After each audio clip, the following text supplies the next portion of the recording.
চায়নাতে এক ধরনের বাঁশের গাছ হয়। সেই বাঁশ গাছে যখন আপনি বীজ বপন করবেন, একদিন দুই দিন পানি দিবেন, গাছটা বড় হয় না। 1 মাস 2 মাস পানি দিবেন, গাছটা বড় হয় না। সার দেন, যত্ন করেন, কোনোভাবেই গাছটা বড় হয় না। 1 বছর বীজ থেকে চারা গাছ অঙ্কুরিত হয় না।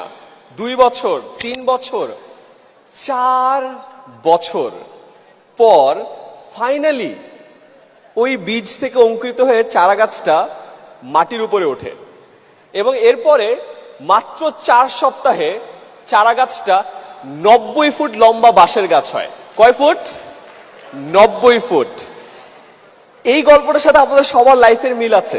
আপনারা এখন অনেক কষ্ট করছেন, অনেক কষ্ট করে ঢাকায় আসছেন, অনেকের সাথে পরিচিত হওয়ার চেষ্টা করছেন, নেটওয়ার্কিং করছেন, কল দিচ্ছেন, হয়তো পাত্তা পাচ্ছেন না, অনেক জায়গায় যাচ্ছেন, কাস্টমার কিনছে না। মনে রাখেন, আপনারও বীজটা একটু অঙ্কুরিত হতে টাইম লাগছে।